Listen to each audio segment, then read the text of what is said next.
তো আমার মনে হয় না যে ইনকামই আমি করি না কেন পুরোটাই আমাকে খরচ করার জন্য আল্লাহ পাক দেননি। আমার কাছে এরকম মনে হয়। দলিল কি?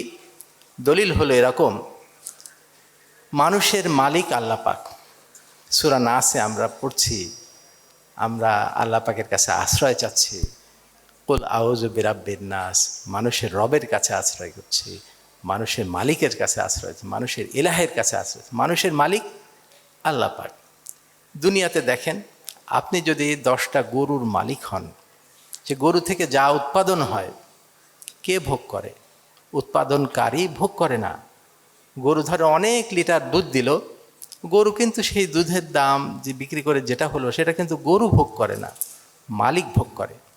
আপনি যদি একটা গাড়ির মালিক হন, গাড়ি থেকে যা উৎপাদন হয় গাড়ি কিন্তু ভোগ করে না, ভোগ করে মালিক ভোগ করে, রাইট?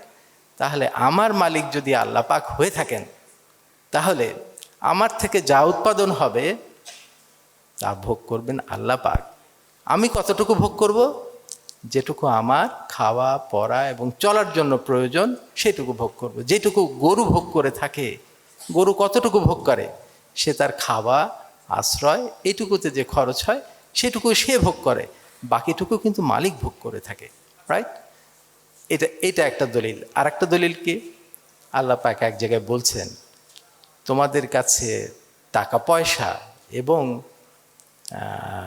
সন্তান সন্ততি আমানত হিসেবে রাখা হয়েছে। আমানত। এখন আমানত মানে কি? আমরা কোথায় দুনিয়াতে দেখেন কোথায় আমরা আমানত রাখি? টাকা পয়সা আমরা ব্যাংকে আমানত হিসাবে রাখি, রাইট? ধরেন ইসলামী ব্যাংকে অনেক কোটি কোটি টাকা রয়েছে, ইসলামী ব্যাংক কি মনে করে সেই টাকা তার? কোনো সময় মনে করে না, মনে করে এটা ক্লায়েন্টের, ক্লায়েন্ট যখন চাইবেন সেটা সব ফেরত দিতে হবে। ইসলামী ব্যাংক কিছু টাকা রাখেন, কতটুকু?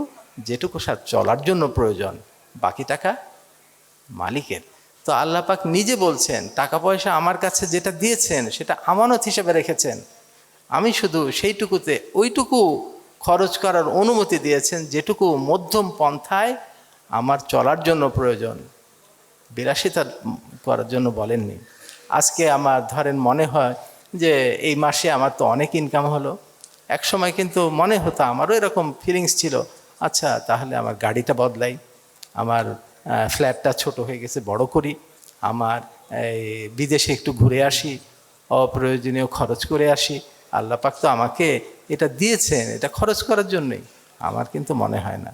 দলিল কিন্তু এই দুইটা থেকে বোঝা যায় যে পুরো টাকাই আপনি খরচ করতে পারবেন না, আপনি ওইটুকুই খরচ করবেন মধ্যম পন্থায় জীবনযাপনের জন্য যেটুকু প্রয়োজন, বাকি টাকা ভালো কাজে ব্যয় করতে হবে। বাকি টাকা ভালো কাজ। এখন ভালো কাজের ডেফিনেশন কিন্তু আগে বলে গেছি। আমাদের ডাক্তারি ভালোভাবে নিখুঁতভাবে করার জন্য কতগুলি আমাদের ভিতরে ডিপেন্ড করে, যে আমি কিভাবে পড়াশোনা করছি, কিভাবে ট্রেনিং করছি, কিভাবে কাজটা করছি, এগুলি। কিন্তু তাছাড়াও আরও কয়েকটা জিনিস দরকার পড়ে, প্রতিষ্ঠান দরকার পড়ে, যন্ত্রপাতি দরকার পড়ে। এই জায়গায় ভালো যন্ত্রপাতি দরকার হয়, ভালো প্রতিষ্ঠান দরকার হয়, ভালো জায়গা দরকার হয়, এগুলোতেও খরচ হয়। আমি অনেক ক্ষেত্রেই আমার যন্ত্রপাতির জন্য অনেক খরচ করে থাকি। আমি নিজের জন্য খরচ করি না, কিন্তু যন্ত্রপাতি যাতে আমার যে জিনিসটা আউটকাম হবে, আউটকামটা সবচেয়ে বেস্ট হয়, নিখুঁত হয়, তাহলে আমার কাজটা হয়তো আল্লাহ পাক কবুল করবেন। আচ্ছা, আপনি যখন যে কোনো কাজ করি, আমরা যখন যে কাজ করি, আমি অনেক কিছু চিন্তা করি, সেগুলি সঠিক কিনা আমি কিন্তু জানি না। আমি সব সময় তাদের দ্বারা আমি আমার চিন্তা ভাবনাটাকে কারেকশন করিয়ে নিই, আমি সঠিক আছে কিনা সেটা জিজ্ঞেস করি। এইভাবে আমি কথা বলা, আমার অনেক ভুল ত্রুটি থাকতে পারে। আমি সব সময় বলি, আমার ফিলোসফি, আমার চিন্তা ভাবনা অবশ্যই একজন মানে হক্কানি আলেমের কাছ থেকে সঠিকতা নিরূপণ করে নেওয়া উচিত। তবে আমি সবসময় এনাদেরকে আমার মাথার উপরে রাখি, কারণ এনারা হচ্ছেন আমাদের নবীর কি বলে, আমি একটা হাদিসে শুনেছি যে আমাদের রসুল পাক সাল্লাল্লাহু আলাইহি ওয়াসাল্লাম পরবর্তী সম্মানিত ব্যক্তি তারা। কাজে আমরা যদি ইসলাম যারা ফলো করি, যারা মানে আমাদের নবীকে মানে করে, তাদেরকে অবশ্যই সবচাইতে উঁচু স্থানে দেওয়া উচিত। আমি যেটা বলছিলাম ফিলোসফি ইকোনমির কথা বললাম, তো সফলতা, আমরা সবাই সফলতা চাই। সফলতার মূল মন্ত্র কি? কোরআন শরীফে আছে, বিসমিল্লাহির রহমানির রহিম, কদ আফলাহা মান তাজাক্কা ওয়া যাকারা আসমা রাব্বিহি ফাসাল্লা। এই থেকে 3টা কন্ডিশন বলা আছে যে সে সফল হয়ে গেল। কে বলছেন? আল্লাহ পাক। মানে এর থেকে সত্য জিনিস আর নেই। কে বলছেন? আল্লাহ পাক বলছেন কি? সে সফল হয়ে গেল যে নিজেকে পবিত্র করলো, আল্লাহর নাম স্মরণ করলো, সালাত আদায় করলো। এই 3টা কন্ডিশন। তো পবিত্র, পবিত্র শব্দটার ভিতরে কিন্তু অনেক জিনিস ইনক্লুডেড। শুধু অশ্লীলতাই পবিত্রতার শর্ত নয়। আমার ভেতর থেকে মিথ্যা দূর করতে হবে, আমার থেকে ভিতর থেকে রাগ দূর করতে হবে, আমার থেকে ভিতর থেকে প্রতারণা দূর করতে হবে, সব জিনিস খালি করতে হবে, তাহলে আমি পবিত্র হতে পারবো। হ্যাঁ, তো অশ্লীলতা কিংবা এটা একটা বড় জিনিস আজকে আমাদের সোসাইটিতে। অশ্লীলতা এত সহজে সহজলভ্য হয়ে গেছে এই টাচ মোবাইলের কারণে। আমার কাছে মনে হয় কোরআন শরীফে অশ্লীলতা সম্পর্কে যে আয়াতটা আছে তার অর্থটা এরকম যে তোমরা অশ্লীলতার কাছেও যেও না। অশ্লীলতা করো না বলে নাই, কাছেও যেও না। কাছেও যেও না শব্দটার মধ্য দিয়ে অনেক কিছু ইনক্লুডেড। কীরকম? আপনি অশ্লীলতা সম্পর্কে কোনো চিন্তাও না করা উচিত, অশ্লীলতা কোনো আলোচনা না করা উচিত, অশ্লীলতা সম্পর্কে কোনো বইও না পড়া উচিত, অশ্লীলতা সম্পর্কে কোনো কিছু আপনার সামনে এসে যাক সেটা থেকেও দূরে থাকা উচিত।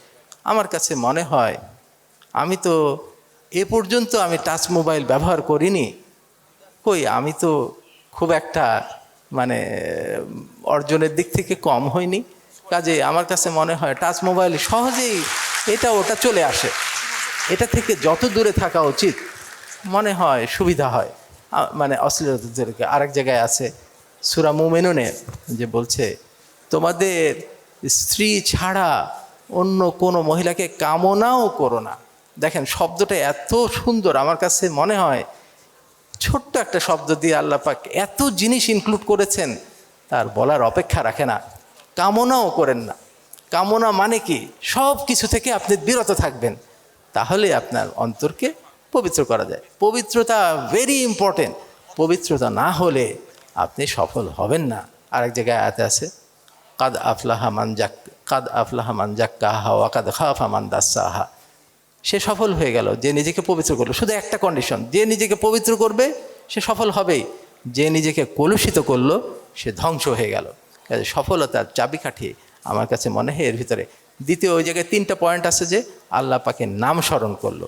আমার কাছে মনে হয় শুধু নাম স্মরণ করা দ্বারা হবে না, আল্লাহ পাকের নামগুলি আত্মস্থ করা, সেই গুণগুলি আমার ভেতরে নিয়ে আসা, তাহলে আমার হয়তো সফলতা আমার সাথে সাথে থাকবে।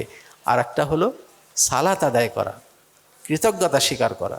আমার কাছে মনে হয় এই যে পবিত্র হওয়া এবং কে বলে কলুষিত হওয়া থেকে দূর করা, এটা কিন্তু সহজ কাজ নয়। আল্লাহ পাক আপনাকে যদি সহায়তা না করেন তাহলে এটা সম্ভব নয়। কাজেই আল্লাহ পাকের কৃতজ্ঞতা, আল্লাহ পাকের সাহায্য চাইতে হবে, তাহলে আপনার কাছে সফলতা ধরা দেবে। অনেকেই বলেছিলেন যে অমুকের মতো হব, কামরুল সাহেবের মতো হতে হবে। আমার কাছে মনে হয় এটা উচিতই না। আমরা কার মতো হব? রসুল পাক সাল্লাল্লাহু আলাইহি সাল্লামের মতো হব। আমরা কি ফলো করব? কোরআন শরীফের জিনিসগুলো আমরা ফলো করব। হযরত আয়েশা রাদিয়াল্লাহু তাআলা আনহা বলেছিলেন রসুল পাক সাল্লাল্লাহু আলাইহি সাল্লাম কোরআন শরীফের একটা জীবন্ত জিনিস। মানে কোরআন শরীফে যা যা আছে, যেসব গুণের কথা বলা আছে, সবগুলো জিনিস রসুলের ভিতরে আছে। রসুল পাক সাল্লাল্লাহু আলাইহি সাল্লাম হিউম্যান বিইং আমাদের সামনে রয়েছেন। আমাকে সবার উচিত আদর্শ হলো রসুল পাক সাল্লাল্লাহু আলাইহি সাল্লাম। অন্য কোনো ব্যক্তি আমার কাছে মনে হয় রোগীকে আমরা কিভাবে দেখব? আমার সামনে যে রোগীটা আসলেন, উপস্থিত হলেন, বসলেন, আমি অনেকভাবে চিন্তা করছি সবচেয়ে বেশি পরিমাণ কিভাবে দেয়া যায়। যদি সেই রোগীকে আমার বাবা মার কথা চিন্তা করা যায়, আমার সামনে যে বসে আছে সে আমার বাবা মা হতে পারে অথবা আমার সন্তান হতে পারে, এই দুটার ভেতরে কিন্তু ইনক্লুড করা যায়। তাহলে তার প্রতি দরদ, তার প্রতি মানে একাগ্রতা সব কিছু বেড়ে যাবে। আমি আবার চিন্তা করলাম এটার থেকে কি বেশি করা সম্ভব? হতে পারে, যদি মনে করেন যে আমার সামনে বসে আছে সে আল্লাহ পাকের প্রতিনিধি, আল্লাহ পাক তাকে পাঠিয়েছেন আমার সামনে, আল্লাহ পাক দেখছেন আমাকে আমি কিভাবে রোগীটাকে ডিল করি, আমি কিভাবে এটাকে হ্যান্ডেল করতেছি, কিভাবে তার আরোগ্য লাভের চেষ্টা করছি, এটা কিন্তু আল্লাহ পাক দেখছেন। যদি আমি এইভাবে চিন্তা করি তাহলে আমার কাছে মনে হয় সবচেয়ে বেস্ট আউটকাম দেওয়া সম্ভব।